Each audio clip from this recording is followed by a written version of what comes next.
Hi, this is Chris Buss with Traders Profit Compass with a midday update for Thursday, July 30th. Okay, I want to quickly go through the indexes and then take a look at some unusual option activity, and then check in on Best Buy and JMIA. So let's get into it. This is a 30-minute chart of the SPY. We had the big gap down this morning. Price reached for this 319.50 level, and then the dipsters stepped in, and that was all she wrote. As far as trading, this low here might have been a tough buy. I didn't catch it, but here when it broke back above 321, if you note here, use 321 as your pivot. Whenever you lose a pivot and then recapture it, that's a bullish move. So if you bought that 321 on the break back above, you were good to go with a technical target here at 323. Price did break above, but it looks like it's stalled a little bit here. But anyhow, that was a good trade for $2 if you were on top of it and caught it. Now, this afternoon, just like always, we broke back into an upper range. If we break back down below 323, that would be a bearish move, and you could get short against 323 for a move back into this range. But the buyers look pretty strong. There's no reason to get out of your long if you held through it. See if you can get a push up here to 324 and maybe even 325. So keep raising your stops. No reason to get out at this point. You can use 323 right now as a near-term stop, but if you get a push up here above 324, I would go ahead and move your stop up there and see if you can get a gap fill up to 325. This is the Q's 30-minute chart. This was a much easier entry. Here you can see that we said in the morning notes, use 256.45. The top of your gap is the pivot. Price reached down and came within 5 cents of hitting that. And you can see here that at this level, that has shown to be good support on the last two tries. So that would have been a nice long entry against the top of the gap. Your confirmation, or at least one confirmation, was a break above this downtrend line, and then another confirmation, even if you didn't catch all this stuff, was a break above that 259 level that has been on the radar for a week or so. Price broke above that. You could have been a buyer there. Filled this little gap here and has made a run up to 261. Now for this afternoon, any break above 261 opens the door to 263.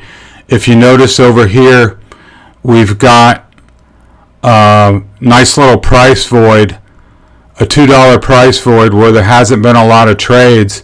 So any break above 261, if you've been long since the morning, you can raise your stop there to just below 261 and then look for 263. The buying has been pretty consistent, pretty strong. I guess there's a lot of people that want to be long into these earnings tonight. We'll see what happens.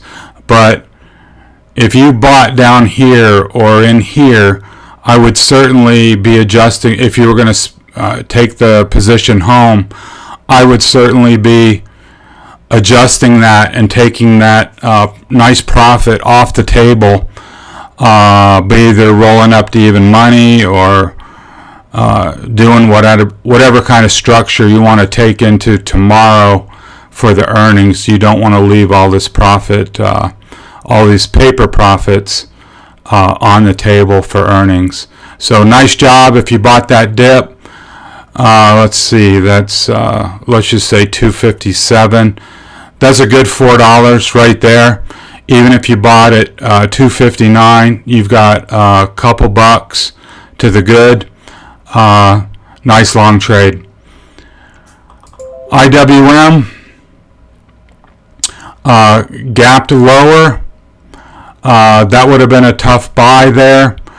We had said, as we have for many days, 147.50 was the pivot.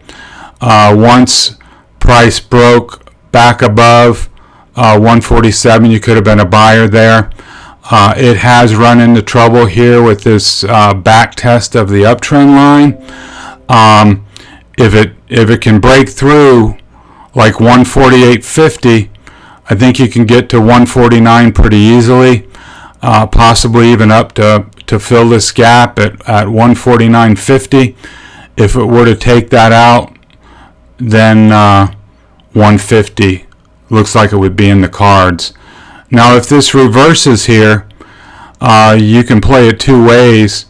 I see an emerging red candle right against the trend line. If you wanted to reverse, or if you're not in and wanted to try a short, you could short against this uptrend line with a tight stop above. See if you get a move back down to 147.50. And if that price were to break back below this afternoon, then that would be a place where you could either initiate a new position or add to a position, because once it breaks back below this 147.50, it would be a bearish move, and you still got some of this gap to fill down below. Okay, so let's move on to some unusual option activity. Jose in the group in the trading room brought this to my attention, and it looks really interesting. ITUB is a Brazilian bank. You can see here it came off the highs up around 9, got cut by 75%, bottomed out here around 350, 375, and it's been working its way up. Got a little uptrend line off the bottom, and you can see that price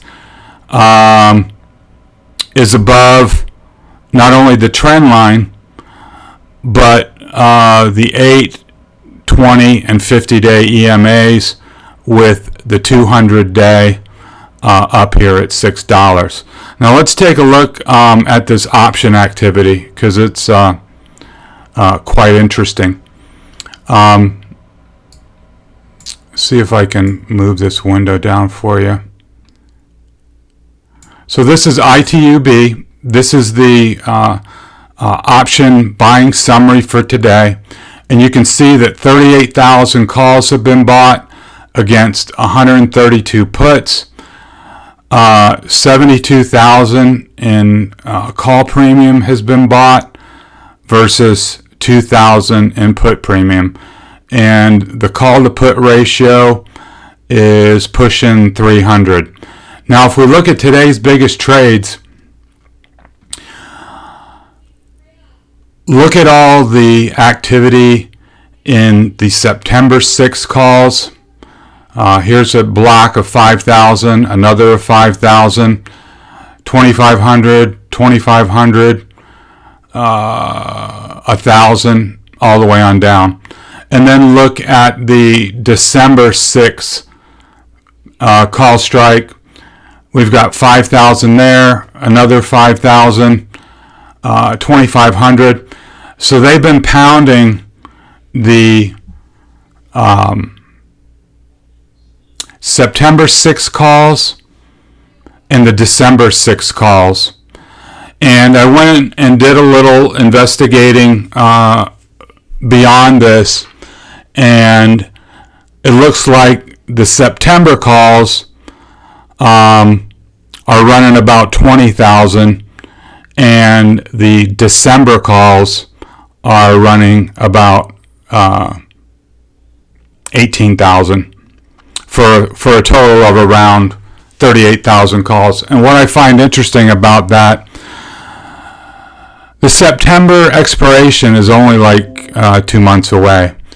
And since I see them buying the near-dated calls more than the far-dated calls, it leads me to believe that somebody somewhere thinks they know something. We're really only 50 cents away, but that's quite a bit in terms of percentage. So what is that? 50 cents out of 550. That's basically about an 8 or 10% move, taking out this high and coming up to the 200-day, which would have to be taken out in order for those calls to pay. I'm going to take a flyer on it. I bought the December 6 calls for 36.5 cents. I didn't go off the deep end. I mean, I am considering this a flyer, but with that amount of call activity, with a strong bid in the near-dated options in September, either somebody knows something or something bullish is about to happen. I have no idea what. And it may be completely wrong. If you wanted to set a stop on the position, I would set a stop down here at, the 50 EMA at $5. If it loses this trend line and loses the 50 EMA, it's probably a dead trade.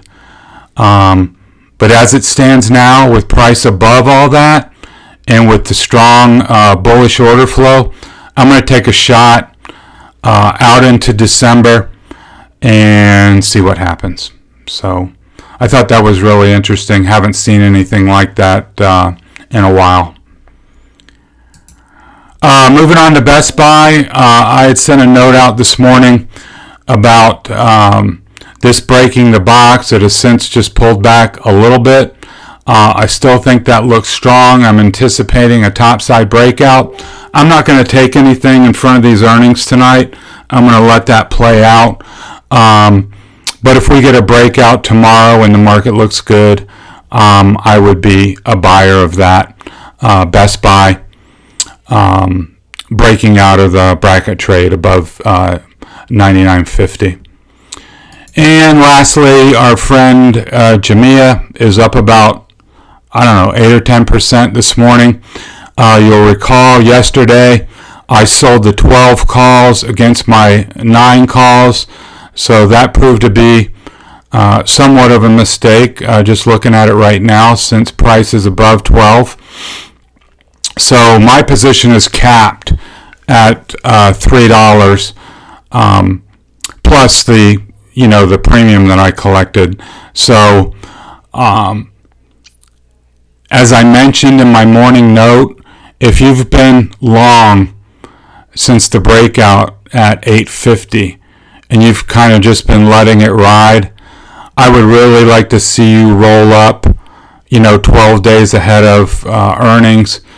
Buy either, sell out of your existing position, buy some August 12 calls, or an August 12, 15, or 16 call spread. That'll stabilize the position for you on any little pullbacks. But it looks strong, and it may just keep running to earnings, especially if the market stays really strong here and we get some good earnings out of the FANG names tonight and the market takes off. I would expect this to continue to hold the bid. So anyways, Don't leave this big win on the table. Be a defensive trader. Book that win. Stay long with a 12-16 or 12-15 call spread in August, and stay in the trade and make price take you out. So anyways, that's how I see it at midday. This has been Chris Buss with Traders Profit Compass. Have a good rest of the day in your trading. Thank you, and talk to you soon.